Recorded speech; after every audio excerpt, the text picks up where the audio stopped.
For ACUSports.com, I'm Grant Boone with head men's basketball coach Joe Golding. After a thrilling game in the CIT, the Wildcats fall in overtime to Drake, 80-73. Coach, there was a lot of adversity in this game, and it didn't look good with about 2.5 minutes to go. You're down 11. You somehow force overtime. How did your team do it? Yeah, I thought we got off to a great start at the game, and then being at halftime 28-28, we had the game at our pace. We knew we couldn't play crazy and let this thing get in the 90s, and we took care of the ball. I thought we got some good shots. We just didn't make any in the first half, and then I thought we came out the second half and weren't as good defensively early at the start.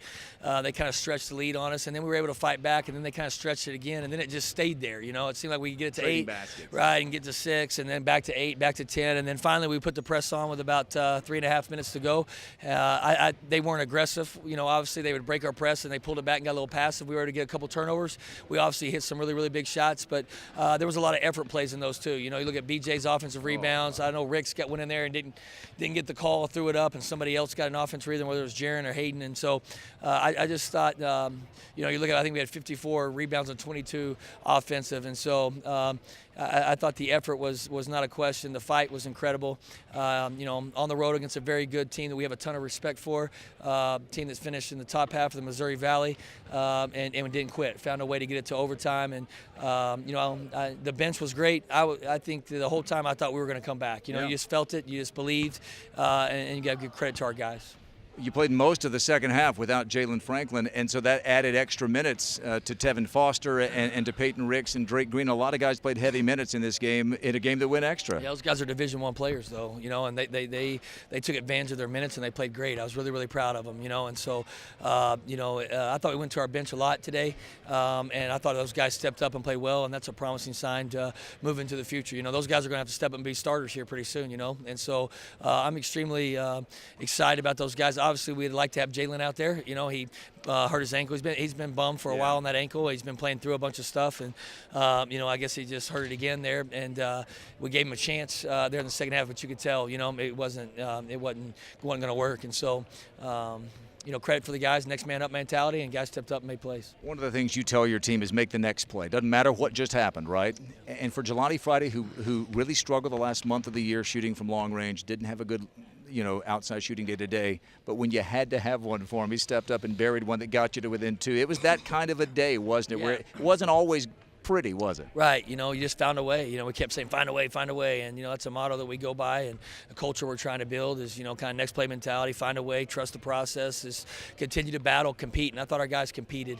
And obviously Jelani hit a big. I thought Jelani was really good at Incarnate Word, and Jelani played well tonight. So we probably should have continued to get it in there. You look at him and Jaron took 17 shots. I think Jelani took 17, 18, 19 shots. We were trying to get in there to them as much as possible, and obviously they're trying to not let us get it in there. And so. But I thought he played really well. I thought Jaron played well. I thought Hayden Howell gave us good minutes in there, and I just thought our guys. I just thought they battled.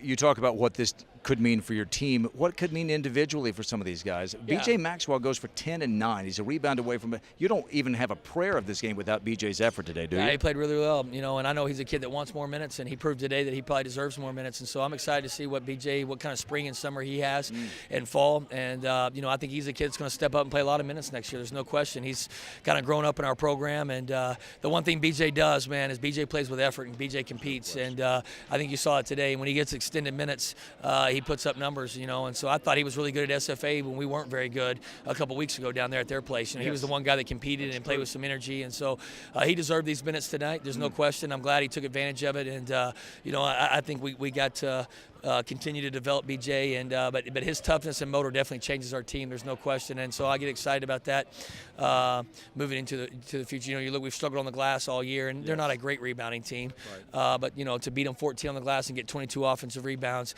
that's a big credit to some stuff that BJ brought to the table. As you begin to put a ribbon on this 17-18 season, your first winning year in 10 years in this program, first postseason game in 10 years, you say goodbye to Drake Green, you say goodbye to Isaiah Tripp after 4 years, you say goodbye to Tevin Foster, 3 guys who contributed in various ways to this program, but a lot to look forward to as you move forward, isn't there? Yeah, I'm extremely excited. First of all, those 3 guys are very important to me. Drake and Tripp, first of all, Drake's going to graduate with a business degree, Tripp with a communications degree.